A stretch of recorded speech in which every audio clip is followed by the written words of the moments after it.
The moment my parents smirked and said, "Figure it out yourself, broke boy," before leaving me stranded at the airport. They never imagined their perfect little world would soon come crashing down. It was supposed to be the vacation of our dreams. But what happened next was something none of us saw coming. My name is Ben, I'm 29 years old, and for most of my adult life, I've played the role of the responsible child, the dependable, financially stable son who quietly picked up everyone's slack. My parents, Richard and Karen, always seemed to expect me to fix their problems without question. My older brother Jason, 31 and engaged, was no better, always relying on me financially. And then there was Lily, my younger sister, just 24, recently divorced from a wealthy husband, who never learned to live within her means. Despite everything, I still looked forward to our family vacation, believing perhaps naively that this time things would be different. For once, it seemed as though we could actually enjoy ourselves as a family. I cleared my schedule at work, packed my bags meticulously, and double-checked every document before heading out. It was early morning when I arrived at the airport, relaxed and genuinely excited about the week ahead. But when I approached the check-in counter, the attendant frowned slightly as she tapped away at her keyboard. "Sir, your ticket was canceled yesterday," she informed me politely but firmly. My heart dropped. "That's impossible," I insisted, attempting to keep my voice steady. "It must be a mistake. Can you please check again?" She obliged, but her expression said it all. "I'm really sorry, but your reservation no longer exists." Panic began to rise, and I hurriedly dialed my parents' numbers, but neither answered. Jason ignored my calls, and Lily did the same. Standing there alone, confusion turned into dread. Suddenly, a text from my mom flashed onto my screen, shattering any hope of misunderstanding. "Maybe take a taxi home, loser. Enjoy the ride." I stared at the screen, feeling my cheeks flush hot. At first, I laughed bitterly, convinced this was some cruel joke, but soon realized my parents weren't joking. They had intentionally abandoned me, leaving me humiliated and stranded. Around me, families smiled excitedly, children laughed, and couples held hands, completely unaware of my silent agony. Memories surged back, flooding me with resentment.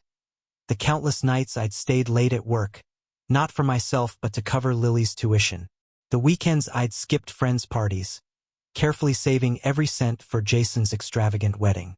There were times I helped pay off my parents' mortgage, never expecting anything in return, yet never receiving even a simple thank you.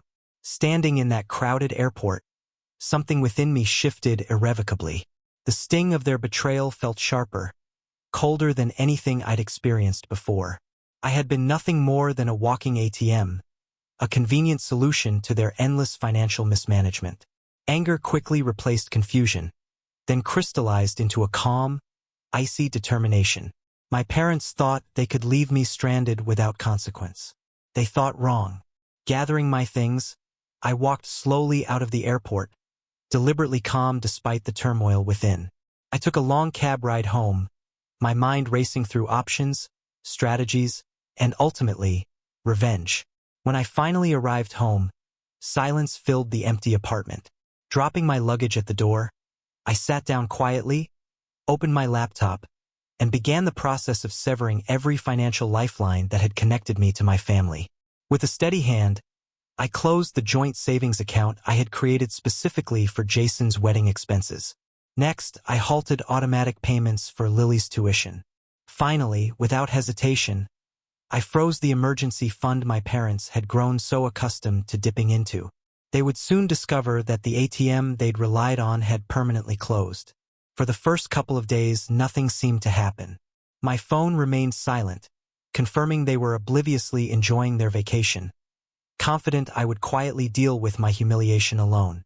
Then, predictably, reality began to bite. On the fourth day, messages flooded in from Lily, her tone shifting rapidly from confusion to panic. "Ben, my tuition is due tomorrow. Where's the money?" her first text read. I didn't reply. A second quickly followed, more anxious this time. "Ben, seriously, Mom and Dad said you would handle it." Still, I offered no response, leaving her to grasp the reality slowly. Soon enough, Jason chimed in, more forceful but equally desperate. Ben, we need to talk. The wedding deposits bounced. Call me immediately. I ignored him too. By evening, my phone exploded with calls and texts from my parents, each message increasingly frantic and angry, demanding answers. I let the messages pile up without reply. Eventually, Jason appeared at my door, visibly shaken and angry. What's going on, Ben? He demanded the moment I opened the door, his voice strained and frustrated. Why did you pull the money? My wedding's falling apart. I met his eyes evenly, leaning against the door frame with crossed arms. Funny, I said coldly. I thought you all wanted me to figure things out by myself. Jason blinked, momentarily stunned. Come on, this isn't a game, he argued weakly. You know how important this is to me. You can't just stop supporting the family. Can't I? I shot back sharply. You had no issue abandoning me at the airport. Did you all enjoy laughing at me? He looked away, clearly uncomfortable. I didn't think they'd actually do it, Jason muttered defensively. But you didn't stop them either, I retorted, my voice icy. You didn't even pick up your phone. A tense silence lingered between us, heavy with accusation. Jason shook his head slowly, anger now replaced with uncertainty. Ben, you're making a huge mistake, he warned. Think carefully. No, I responded. For once, I'm thinking clearly. From now on, handle your own messes. I closed the door firmly in his face, leaving him standing speechless on my doorstep. Returning to my chair, I felt surprisingly calm. The anger had crystallized into resolve. My family had shown their true colors, and I was done playing the martyr. They had started this game, but I was determined to finish it. Opening my laptop again, I rechecked every closed account, every canceled transfer, ensuring that my message was unequivocally clear. The Bank of Ben was officially closed. They had called me a broke boy, but soon they would realize exactly who held their world together. Settling back in my chair, I finally allowed myself a small, bitter smile. This betrayal had been painful, yes, but it had also freed me. They had left me alone to figure it out. And that's exactly what I'd done, except now it was their turn. The next move was theirs, and I was ready. They'd soon discover just how costly betrayal could truly be. Before we continue with the story, I want to connect with you, my amazing viewers. I know you're watching from all around the globe, and your incredible support has made these stories possible. Let's take a quick moment to celebrate this beautiful community we're building here. Drop your country's flag in the comments below, and let me know where you're tuning in from. I'd love to see just how far and wide our family has grown. Now, let's dive back into Ben's world because trust me, what happens next will leave you speechless. In the silence of my apartment, the weight of everything my family had done pressed down heavily upon me. Yet it also fueled my resolve. Cutting them off financially felt strangely liberating. I had always been the steady rock, the quiet fixer behind every family emergency, but no more. This wasn't simply about revenge. It was about reclaiming the respect I'd been denied for far too long. Over the next few days, I methodically dismantled every financial connection to my family. I canceled automatic transfers to Lily's college, payments I had set up without hesitation before. Lily would now have to face reality, something my parents had shielded her from since childhood. Then came Jason.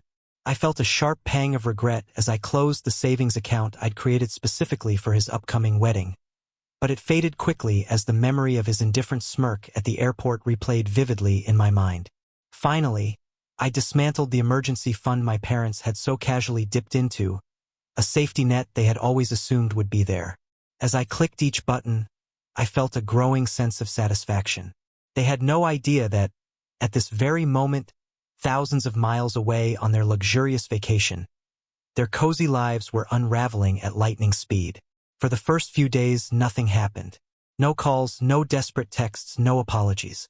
Perhaps they were too busy sipping cocktails, lounging under tropical sun, laughing about how clever they'd been.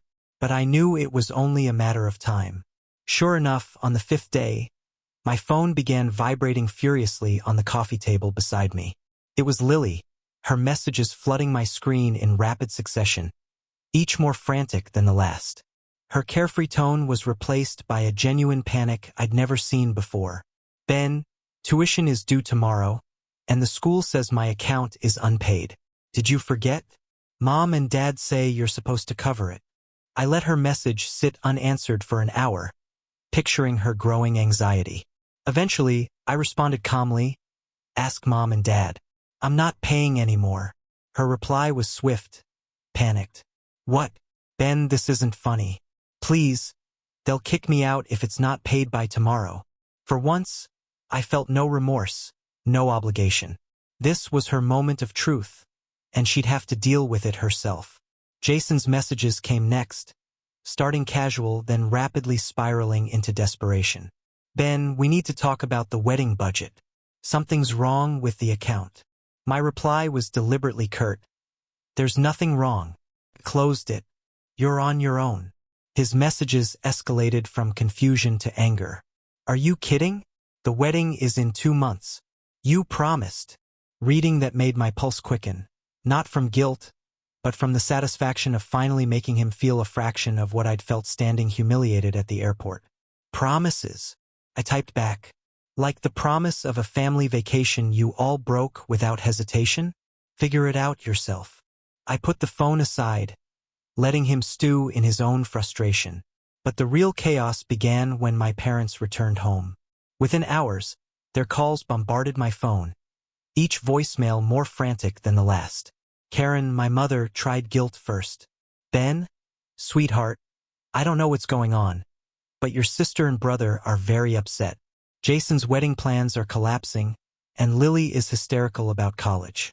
Call us back, honey, please." I listened without emotion. After everything they'd done, they expected me to just forgive and forget. Soon after came my father's voice, stern and demanding. "Ben, enough with this childishness. Family doesn't abandon family. Fix this now." I almost laughed out loud. Family doesn't abandon family? The hypocrisy was astonishing. Still, I didn't respond. Then came the knock at my door. A knock so forceful it rattled the frame. Jason stood there, face flushed, fists clenched at his sides. He didn't wait for pleasantries. "Really, Ben? You're going to destroy my wedding over petty revenge?" "Petty?" I echoed coldly, leaning casually against the door frame. "Leaving me stranded at the airport was just a harmless joke. Then?" He hesitated, his gaze flickering downward, ashamed for the first time. "I honestly didn't think they'd do it," he muttered. "But you still laughed, didn't you?" Silence hung thick between us. He knew the truth, and finally, so did I. "It was a joke," he said weakly, but his voice betrayed uncertainty. "Yeah, a joke at my expense.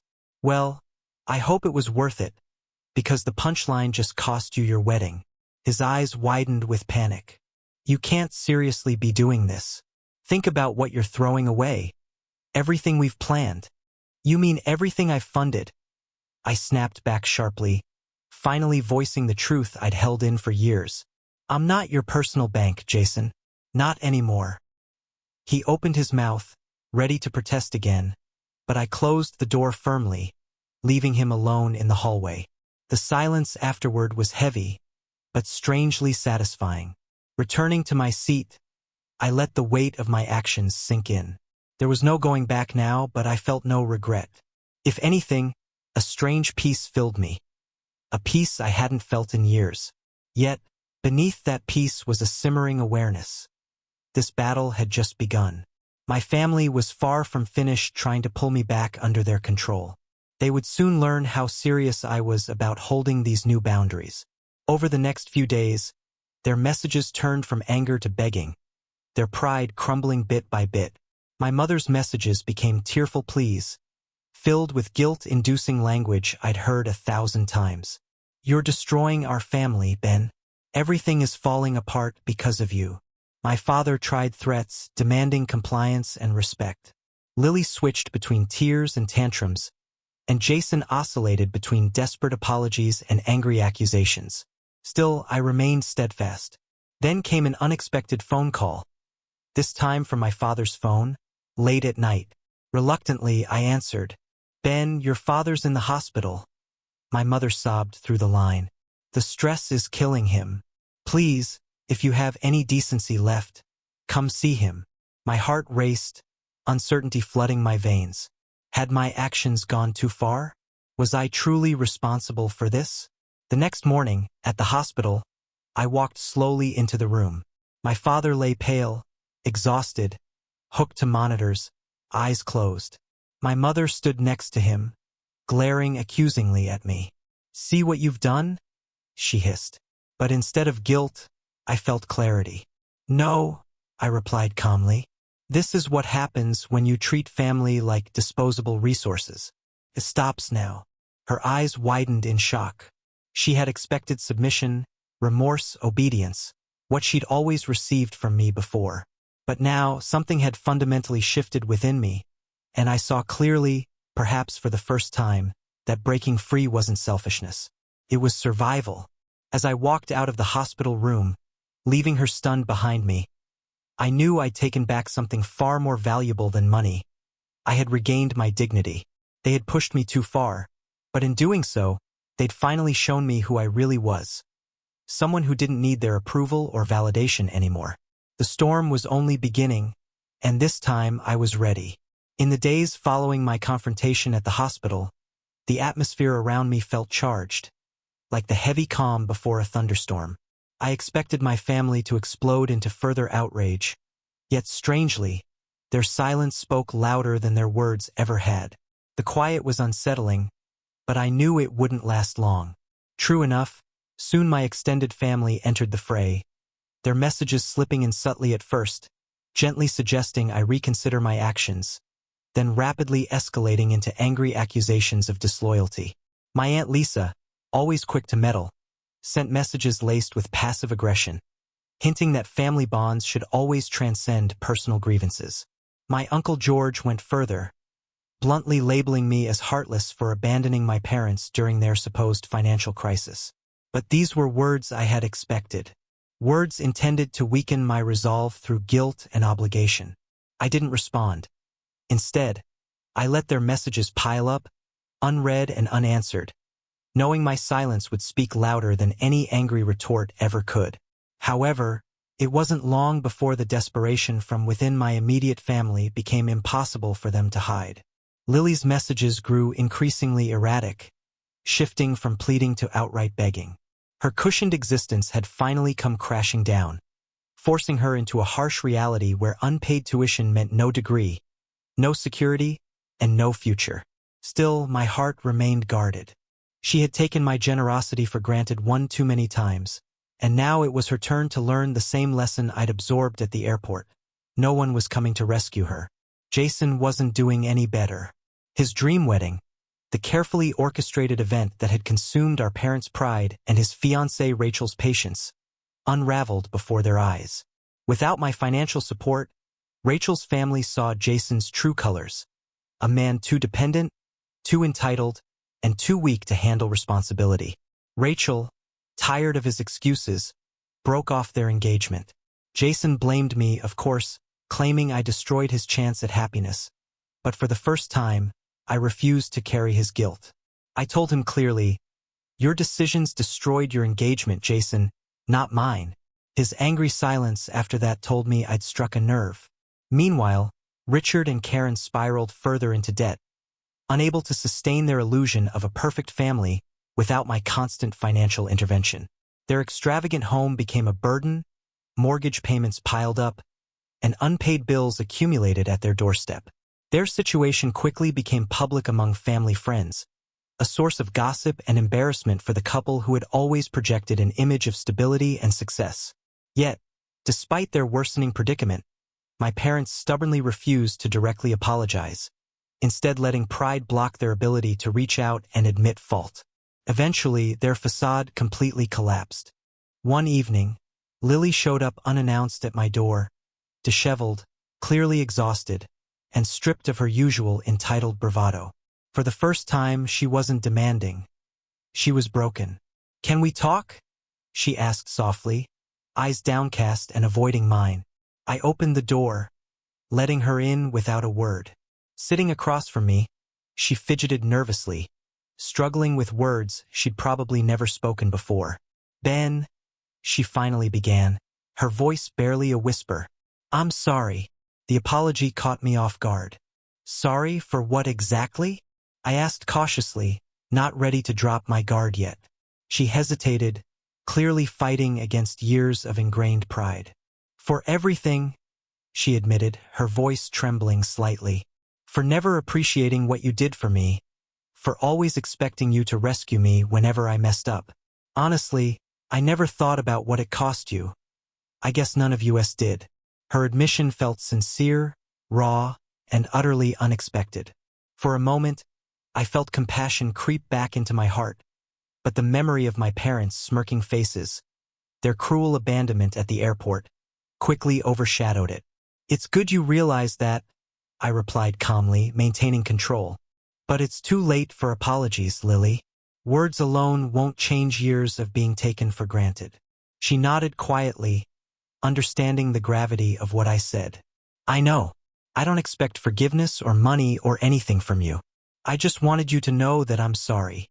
It wasn't much, but it was enough to soften the bitterness I'd carried. Still, forgiveness was something I wasn't ready to grant. Not yet." My parents, however, remained stubbornly defiant, choosing pride over reconciliation.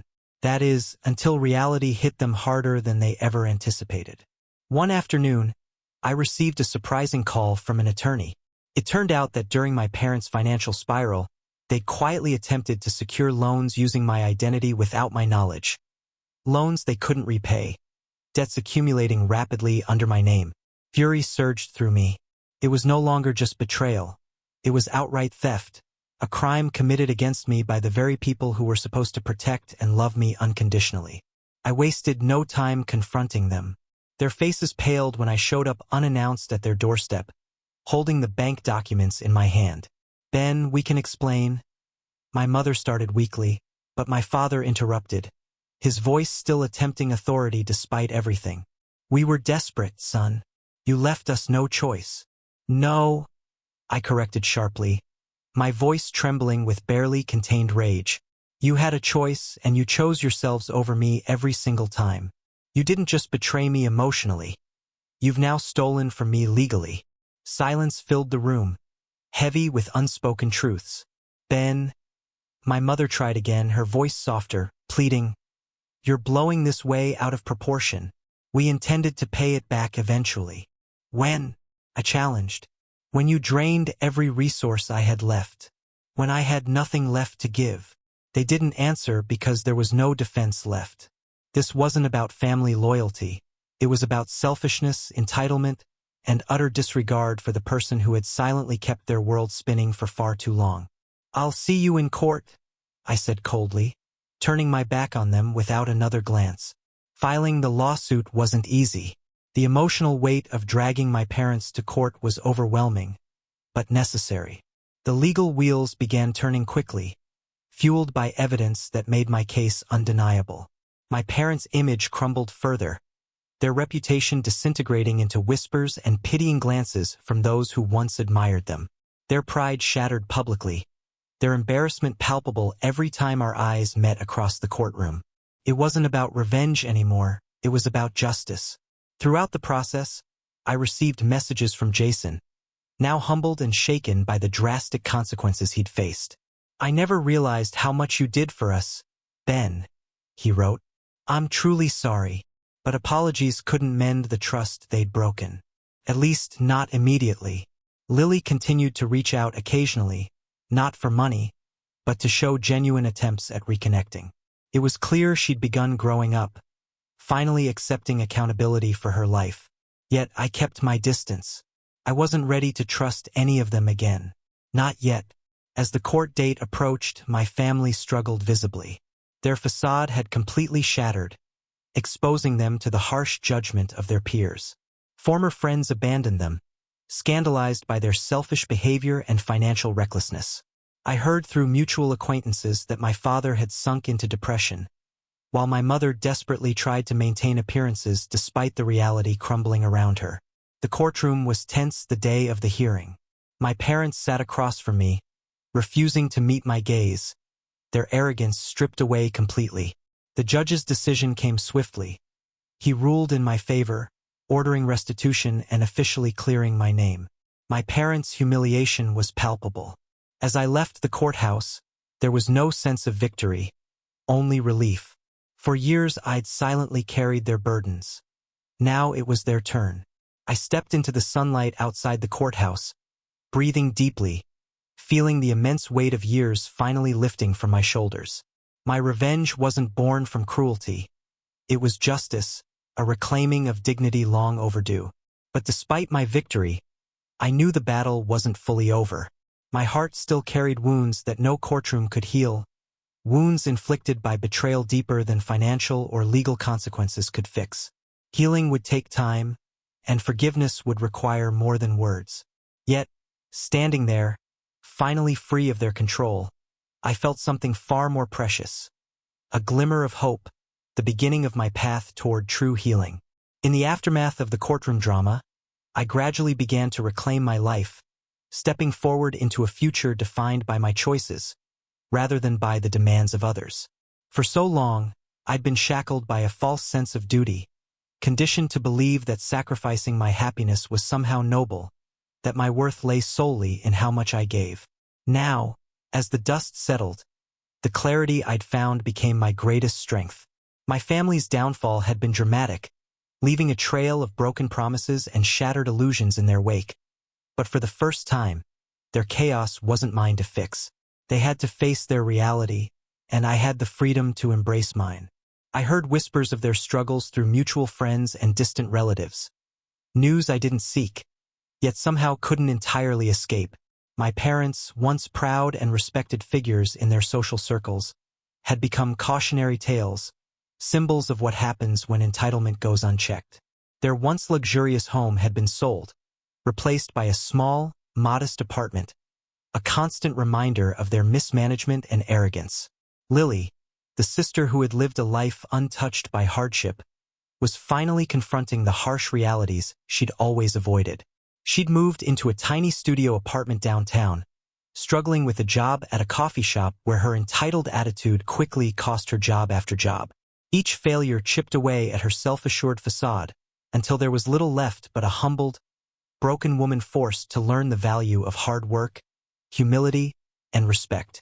Jason, my brother who once viewed himself as untouchable, also tasted bitter reality. Rachel, the woman he had genuinely loved, moved on quickly after their engagement dissolved. Watching her build a new life without him had wounded Jason deeply, forcing him to confront the selfish choices he'd made. He'd lost everything: his relationship, his reputation, and perhaps hardest of all, his pride. Yet, it wasn't their downfall that brought me peace. It was my own rising strength. I began regular sessions with a therapist, unearthing years of deeply rooted pain. At first, therapy felt uncomfortable, even shameful. Revealing the scars left by my family's mistreatment felt vulnerable, but soon it became empowering.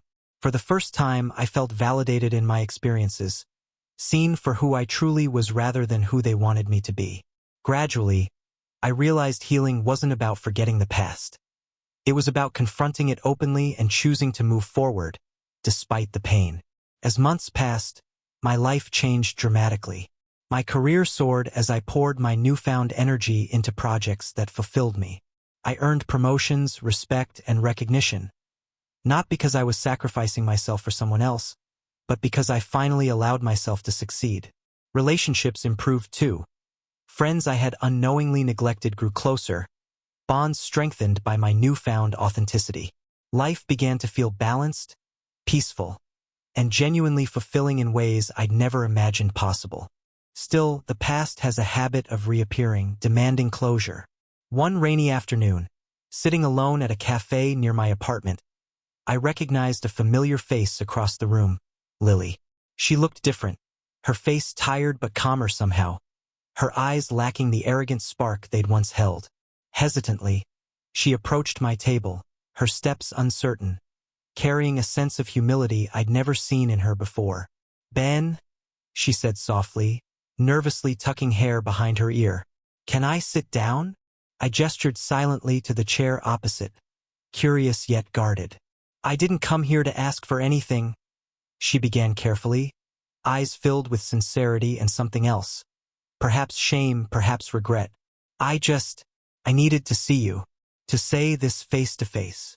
She hesitated, searching my expression for reassurance. I was selfish, horribly selfish. I've always known it deep down, but I never admitted it because it was easier to pretend that everything was your responsibility, not mine. Her voice cracked slightly. I'm sorry, truly. You didn't deserve any of it.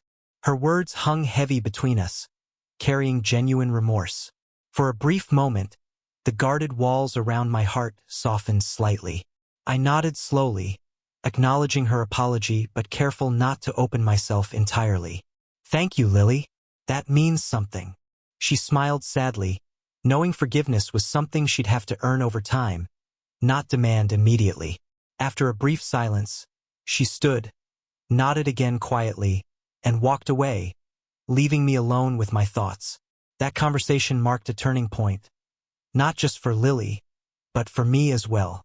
Forgiveness wasn't instant or easy, but knowing she was capable of reflection and regret gave me hope. Perhaps one day my family might truly understand the depth of their mistakes. Perhaps not. Either way, I realized it wasn't my responsibility to ensure they learned their lessons. My only responsibility was toward myself, to protect my peace, to heal, and to keep moving forward. Months later, on a bright, clear afternoon, I received a surprising message. My father had written a brief yet meaningful note, something I thought I'd never see. Ben, I'm sorry. We were wrong. Just those simple words. No excuses, no manipulation. And for the first time in memory, I felt seen by my father, not as a financial asset or a tool, but as his son. The apology didn't erase the past, but it offered closure I desperately needed. It gave me peace, freeing me from lingering resentment. I never replied, not immediately. Maybe someday I would, but on my terms, not theirs. Healing, I realized, was less about their acknowledgement and more about accepting my own worth independent of their approval. My life moved forward, each day lighter, freer. I had learned a powerful lesson, that boundaries aren't walls built out of bitterness, but necessary protections that allowed me to thrive. I reclaimed my independence, my joy, my peace. And as I did so, I finally became someone I was proud to see in the mirror every day. Looking back now, I see clearly the most important lesson. True freedom comes from recognizing your own worth and having the courage to protect it, even when it hurts. The price of reclaiming my life was steep, but the reward was priceless. Today, my world is brighter, healthier, and happier because I chose myself over the false comfort of toxic relationships. Family bonds, no matter how powerful, don't entitle anyone to take advantage or mistreat you. My family learned that the hard way. As for me, I've never felt freer. So tell me, what do you think about this journey? Has anyone out there experienced something similar? And if so, how did you handle it? I genuinely love to hear your stories. If the story resonated with you, drop a 2 in the comments. If it didn't connect or wasn't your cup of tea, type the number 7. Either way, your thoughts matter deeply to me. Your voice helps shape the future stories on this channel, and your feedback means everything. Thank you for joining me on this emotional journey, and remember, never let anyone define your worth or take away your peace.